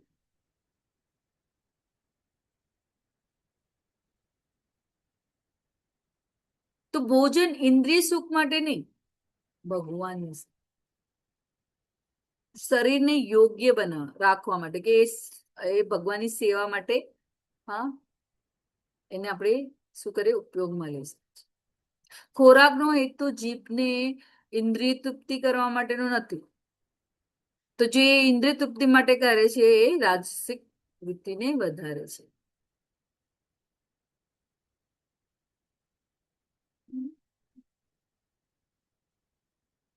અતિશય કડવું, ખાટું, ખારું, તીખું, રાજસિક લોકો તમે જોઈ શકો છો ને અહીંયા આ ચિત્રો દ્વારા.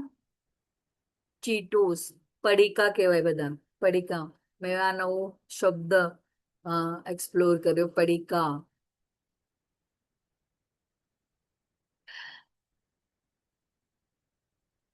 તો અહીંયા ભોજન કરવાના 3 કલાક પહેલા રાંધેલું, સ્વાદવિહીન, બગડેલું તથા દુર્ગંધ મારતું, એઠું તથા અસ્પૃશ્ય વસ્તુનું બનેલું ભોજન એવા લોકોને પ્રિય હોય છે કે તેઓ તમોગુણી છે.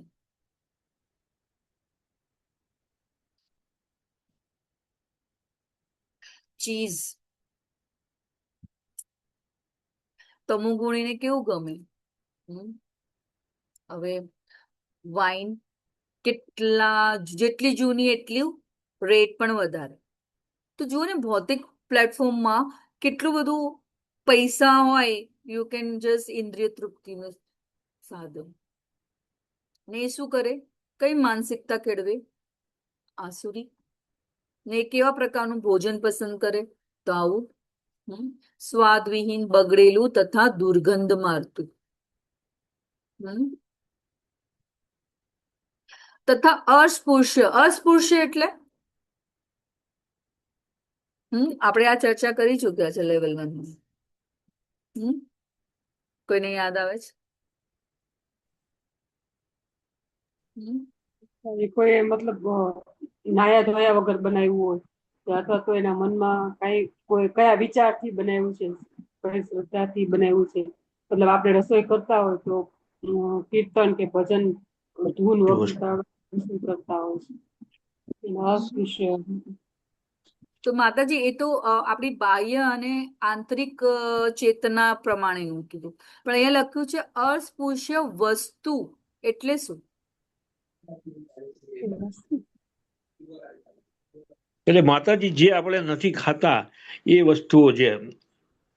તો શું માંસ નહીં મટન, ખાતા? એટલે માંસ મટન ના ખવાય, એ મરેલી વસ્તુ કહેવાય, અસ્પૃશ્ય કહેવાય. એનો હા, અડલ અસ્પૃશ્ય નહીં કહેવાય. શિવા માતાજી, હે ને? અસ્પૃશ્ય વસ્તુઓનું બનેલું. વસ્તુ એટલે કે જે જીવને મારીને, હે ને, આપણે માંસ, એ જેને આપણે શું કહેવાય, સ્પર્શતા નથી, જેને એકદમ ઇટ ઇઝ સો. તો સમજાયું? એઠું. એઠું એટલે ખબર છે શું? કે કોઈનું એઠું પણ we should not have it. આમ ને ઘણા ઘણા બધાને ફ્રેન્ડ સર્કલમાં હોય ને કે એક જ ડબ્બામાંથી એનું એનું we should not do it. એટલે એઠું. અને કેટલા વખતથી એમ જ પડી રહેલું. એટલા માટે જ ભગવાનને તરત જ બનાવીને જેમ બને એવી રીતના જ ભગવાનને ભોગ ધરાવવાનું. અને એ પણ ભગવાન શું કહે છે અહીંયા, જ્ઞાન પણ આપે છે ને કે તાજું ભોજન જ ઇટ ઇઝ વેરી ઇમ્પોર્ટન્ટ. અને જો એકદમ લાંબા સમયથી પડી રહેલું હોય, વાસુ હોય, એ મન અને શરીર માટે પણ સારું નથી, હે ને? ગત રસમ, જે શરીરને પોષણ નથી આપતું, જેમાંથી સ્વાદ અને રસ તમે જોઈ શકો છો કે અહીંયા કેટલા વખતનું આ અને એના એજ યુ ડોન્ટ નો ને. આપણે પિઝા કેટલા વખતે સ્ટોર કરેલો ચીઝ છે. તો આવું ભોજન શું કરે છે? ચેતનાને તામસિક બનાવે છે. ને એ શું કરે છે? આપણા શરીરને આળસ, નિંદ્રા, અજ્ઞાનતાથી ભરી દે છે. ઉચ્ચિષ્ટ, કોઈ ખાધેલું બચેલું. પણ ઉચ્ચિષ્ટ ક્યારે લેવાય? જેવા કોઈ શુદ્ધ વૈષ્ણવ તથા ગુરુ, એમનું ઉચ્ચિષ્ટ શું કહેવાય? એકદમ કહેવાય મહાપ્રસાદ કહેવાય.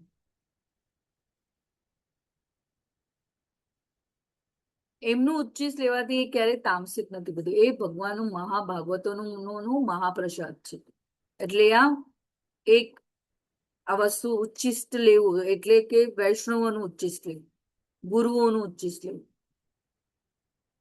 પણ કોઈ સામાન્ય વ્યક્તિનું ઉચ્ચિષ્ટ લેવું નહીં.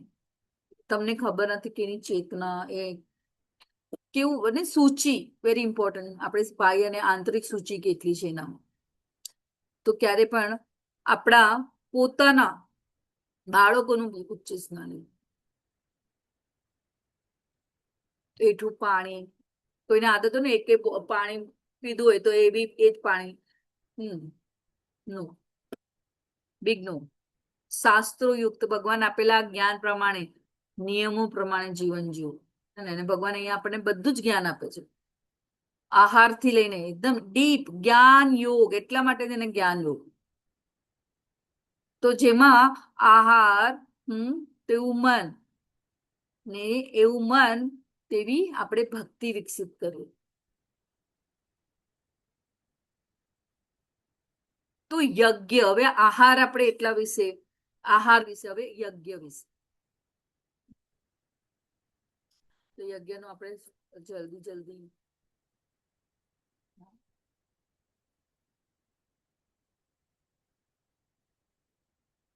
ચર્ચા કરી લઈએ.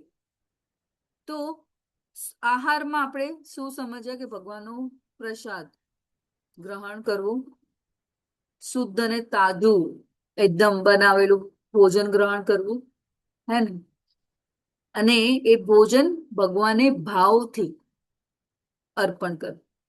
તો જે આપણી ચેતનાને શુદ્ધ કરે અને આપણે ભક્તિને સપોર્ટ કરે, સહાય કરે.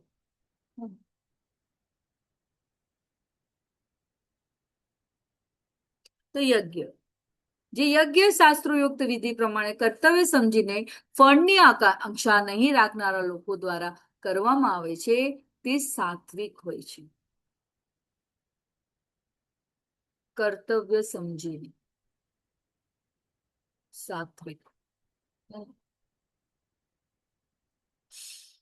તો ફળની આકાંક્ષા નહીં રાખનાર લોકો દ્વારા કરવામાં આવે છે યજ્ઞ. તો અહીંયા તમે જપમાળા જોઈ શકો છો. જેમ આહાર, જેમ શ્રદ્ધા, અહીંયા હવે યજ્ઞ વિશે. નિષ્કામ ભાવ, હા,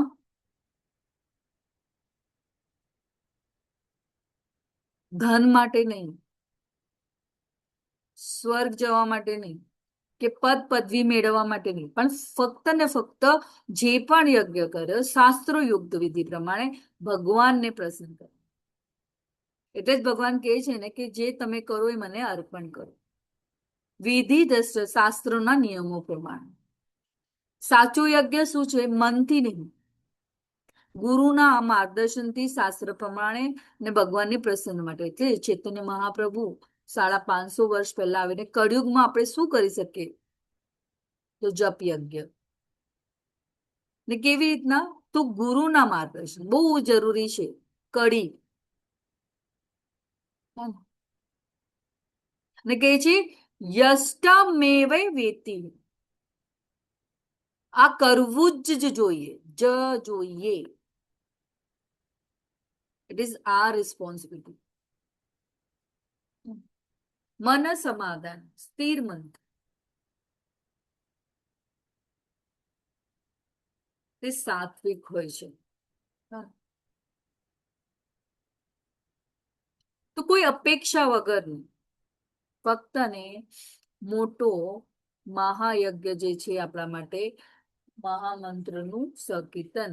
હરે કૃષ્ણ કૃષ્ણ કૃષ્ણ હરે હરે, હરે રામ રામ રામ હરે હરે.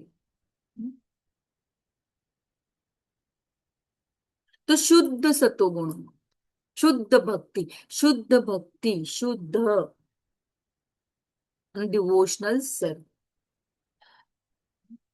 શાસ્ત્રોના નિર્દેશો અનુસાર ફક્ત ફરજની બાબત તરીકે કરવામાં, આર્થિક લાભ માટે નહીં પણ ફરજ તરીકે. કોઈ ફળની ઈચ્છા નથી, વૃત્તિ સામાન્ય છે, હેતુનો ત્યાગ ને પ્રદાન કરવાની. તો સાચો યજ્ઞ શું છે?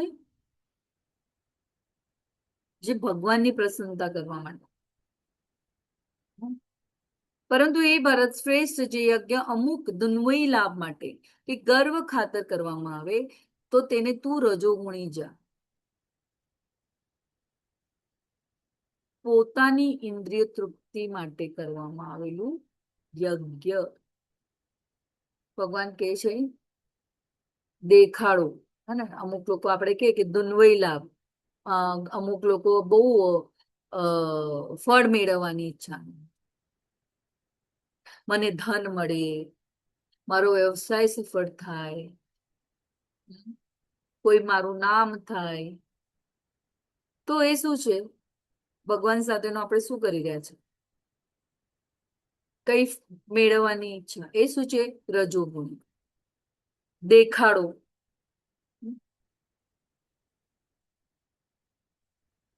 મોટું દાન આપે, મોટી મોટી હોસ્પિટલો ખોલે, મોટું મોટું કહેવાય ને કે શાળાઓમાં દાન કરે, સારું મારું નામ પ્રતિષ્ઠા પ્રસિદ્ધિ થાય.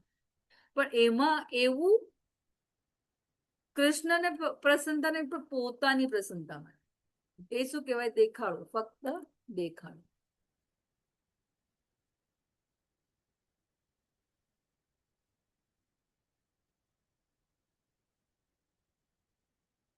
ભાવ સાચો હોય તો આપોઆપ એ યજ્ઞ ઈજ્યતે ભરત શ્રેષ્ઠમ તે યજ્ઞ વિધિ રાજસે.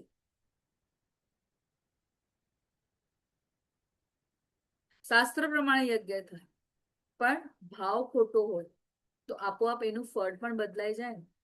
કરે બધી વિધિ વિધાનો કરે, બધું કરે, પણ પછી એ ભાવ શું છે? કઈ મેળવવા માટે. ભગવાન કેન્દ્રમાં નથી, પોતાના લાભ.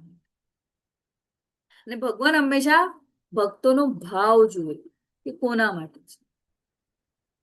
કોઈ લોકો કે અરે વાહ આ તો બહુ સરસ કે ને યજ્ઞ કર્યો, પણ ભગવાન યજ્ઞ કર્યો, બંને યજ્ઞ કર્યો, પણ એકે ભગવાનની પ્રસન્નતા માટે, એકે દેખાડા. ભાવ અલગ અલગ છે, પણ ભગવાન શું જોઈ છે? ભાવ. ભવ્ય આયોજન નહીં, ભગવાનના માટેનું પ્રેમ.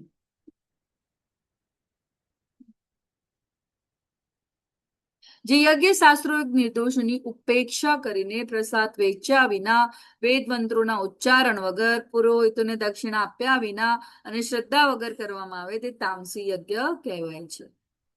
જે યજ્ઞ શાસ્ત્રોયુક્ત નિર્દોષની અપેક્ષા.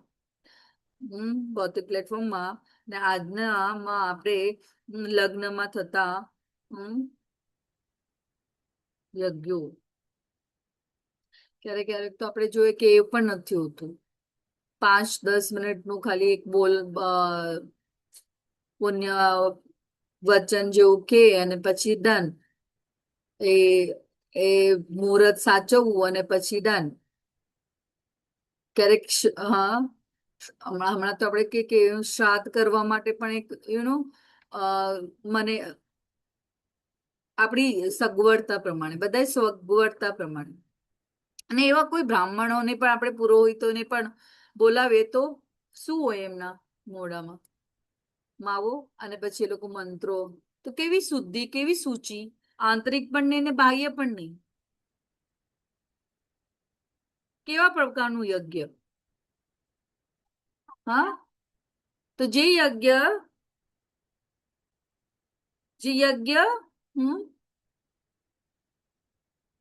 શાના માટે? શાસ્ત્રોયુક્ત નિર્દોષોની ઉપેક્ષા કરીને, પ્રસાદ વેચ્યા વિના, વેદ મંત્રોનું ઉચ્ચારણ વગર અને પુરોહિતોને દક્ષિણા આપવા માટે. હવે આપણે બ્રાહ્મણ આપણા જીવનમાં કેટલું મહત્વનું છે, એ આપણને જ્ઞાન આપ્યું. પણ ક્યારેક ક્યારેક આપણે કહીએ ને કે એમને પણ આપણે દક્ષિણા આપવી હોય તો આપણે કેવું કરીએ? મને આપીએ, હે ને? તો શું થાય?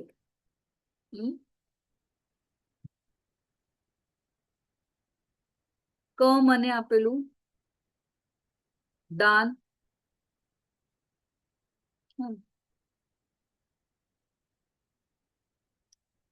તો શ્રદ્ધા વગેરે વગર કરવામાં આવે છે તે તામસિક યજ્ઞ કહેવાય છે. તમે અહીંયા જોયું છે ભસ્માસુર. ને ભગવાનને જ કે છેવટે શું કરે છે કે મને જોવું છે કે મને તમે જે વરદાન આપ્યું છે એ બરાબર છે કે નહીં. ને પછી ભગવાનની પાછળ દોડે છે. ને પછી ભગવાન કૃષ્ણનું શરણમાં જાય છે અને ભગવાન મોહિની સ્વરૂપે આવે છે અને પછી એનો અંત કઈ રીતના કરે છે? એ નૃત્ય, અને કે છે કે એના સુંદરતામાં મોહી ને પછી આકર્ષાઈ જાય છે અને કે છે કે મને તારી સાથે લગ્ન કરવા છે. અને પછી ભગવાન કે હું એક શરત છે પણ કે હું જેવું કરું એવું કરો, અને પછી જેવી રીતના આમ એ કરે છે ને એ પોતાના જ હાથ પર માથા ઉપર હાથ નાખે છે અને એનું પછી અંત આવે છે. તો અહીંયા સમજવાનું છે કે શ્રદ્ધા તે તામસિક યજ્ઞ કહેવાય છે. તો આ સાથે હું મારી વાણીને અહીંયા વિરામ આપું છું. 31 થઈ ગઈ છે. માતાજી એટેન્ડન્સ લિંક આપજો. હા એટેન્ડન્સ લિંક નથી આવી હજી. હા, અટેન્ડન્સ લિંક નથી આવી. હરે કૃષ્ણ. તો બધા જરૂરથી અટેન્ડન્સ લિંક પૂર્ણ કરો અને અટેન્ડન્સ કરો, અને એડમિન શેર કરો અટેન્ડન્સ લિંક. મારી વાણીને અહીંયા હું વિરામ આપું છું. વાંછા કલ્પતરુભ્યશ્ચ કૃપા સિંધુભ્યૈવ ચ પતિતાનાં પાવનેભ્યો વૈષ્ણવેભ્યો નમો નમઃ. અનંત કોટી વૈષ્ણવ વૃંદ કી જય. જય શીલ પ્રભુપાદ. બધા શરણાગત ભાવે હરે કૃષ્ણ હરે કૃષ્ણ હરે કૃષ્ણ કૃષ્ણ કૃષ્ણ હરે હરે હરે રામ હરે રામ રામ રામ રામ રામ હરે હરે હરે. હરે. હરે કૃષ્ણ. હરે ખૂબ ખૂબ કૃષ્ણ આભાર. અને માતાજી. બહુ જ હરે કૃષ્ણ માતાજી. સુંદર દંડવત અધ્યાય. પ્રણામ. હરે કૃષ્ણ માતાજી, હરે કૃષ્ણ. હરે દંડવત પ્રણામ. કૃષ્ણ.